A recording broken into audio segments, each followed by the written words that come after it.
days later, when I was able to go back in there and see what I could salvage, I'm thinking it was, pretty much cleaned up, but I'd pick up something and see blood on it.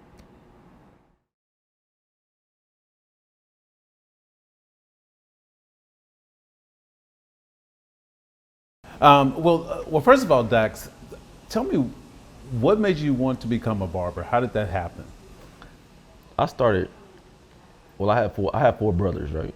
So my mom used to cut our hair when we were little, and she just used to just get off what she could get off, because it's expensive for 5 boys to get a haircut. So her thing was, and that's back in the day when you wore chili bowl haircuts. So she just did the chili bowl, and the line wasn't even straight on the chili bowl. So one day she was at work, and I just grabbed clippers and cut my brother's hair, and that was my new, I guess, that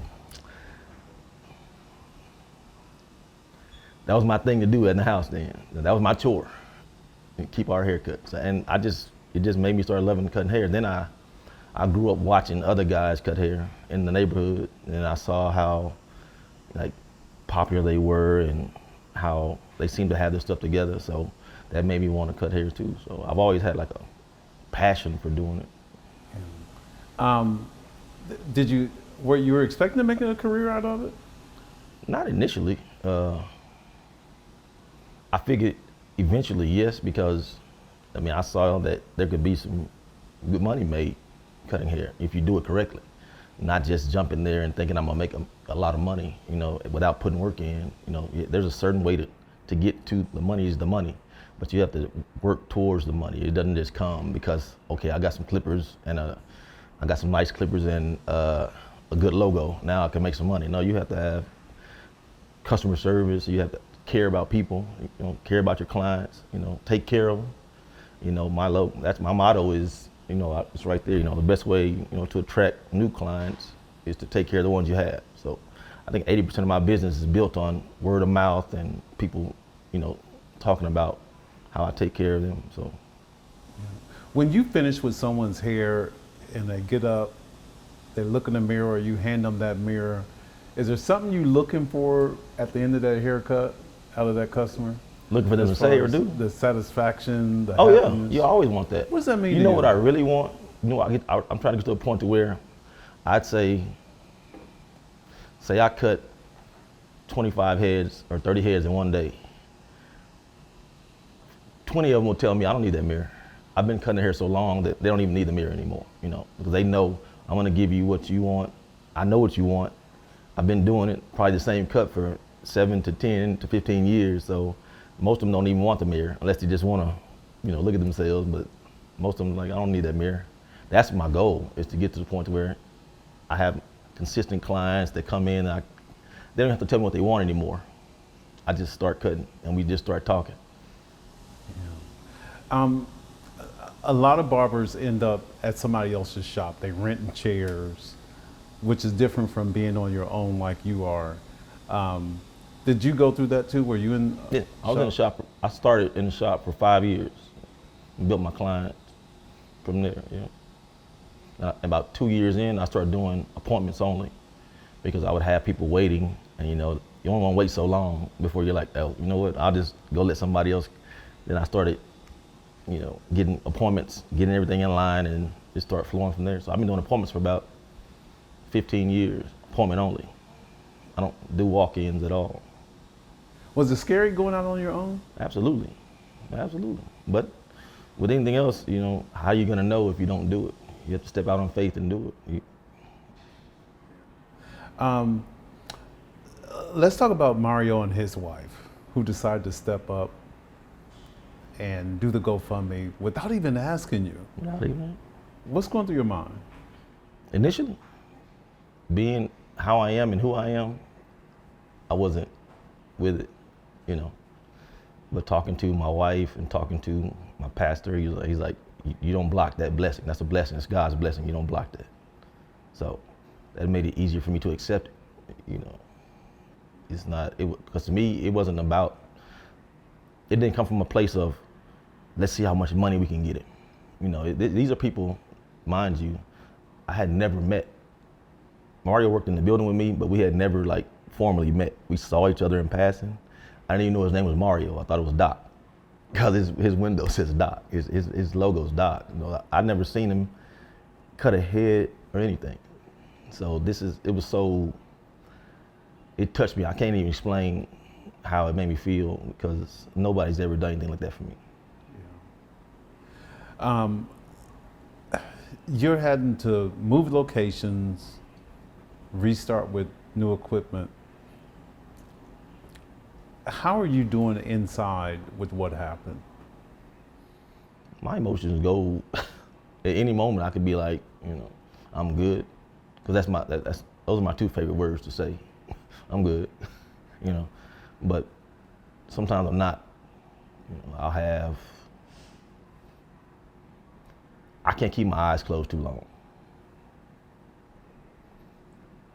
If that makes sense, because I'm gonna see something I never thought I would see. Tell me about your support system. Who's around you? My wife. I met your wife. Oh yeah. Tell me about her. That's my wife. Yeah, that's my guardian. Yep. We're each other's protector. Yep.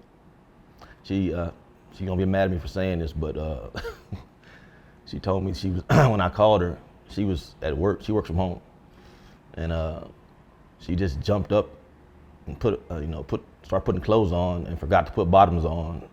And her son was like, "Mom, where are you going?" So she had to go back and put some bottoms. That's how fast she was trying to get out of the house. Yeah. I looked over the GoFundMe. There are people donating who have never gotten a haircut from you, haven't even met you. How does that make you feel?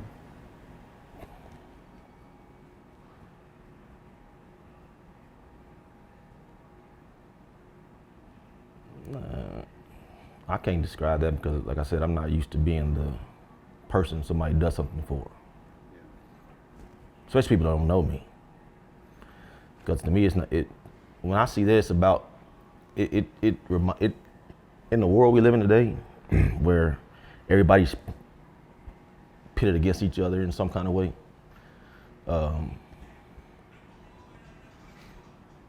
You get people who genuinely, it shows they genuinely care about not basically me, but the situation, because that could have been any barber in any chair. It just happened to be me, just to care about the situation, because you don't have people,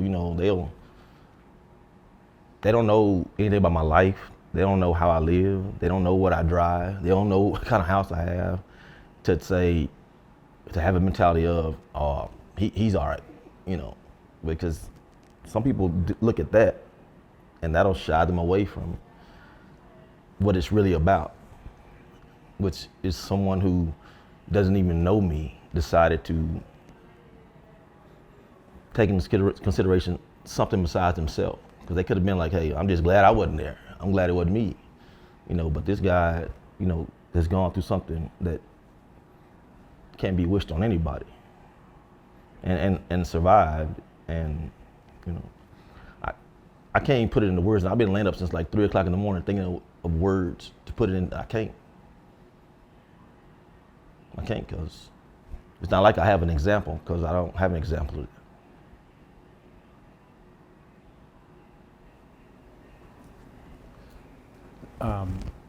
I know that in all the years that you've been barbering, you've gotten your favorite clippers and just equipment. You're having to start all over with that, right? Yeah, basically, yeah.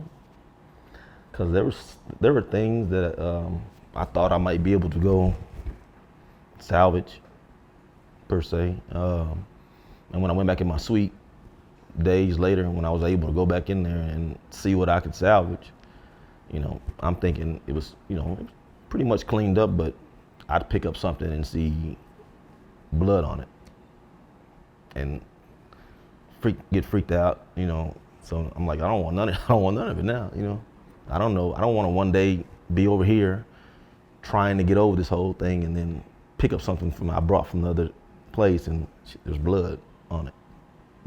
Yeah. Cause it wasn't nice. Dax, you know, I see the scripture over your door. With God, all things are possible. Do you ever ask, okay, God, why did I go through this? Why am I going through this? Yeah. Who wouldn't? I don't question it. I don't question because I know it was His will. I mean, but I'm not mad about it. I'm not mad at Him about it. You helped me. You made sure I walked out of there. So I gotta be mad at that. What do you want your clients to know, especially those who've been with you over the years? How important is it for them to stay with you, continue with you, just give you a pat on the back? It's everything. It's everything. I have clients that I cut. I've been cutting clients since they followed me from barber school. I cut their hair in barber school, and when I left, they came with me. I have clients that were some of the first people that I ever cut. The first week I was in the shop, they still come to me.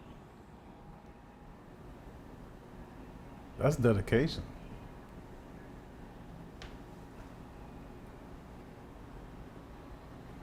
You expect to see them right here. Oh, they're gonna be here. Not to sound cocky, but they're gonna be. They would go anywhere I go. Not because of the haircut. And I can say that with the utmost confidence. Yeah.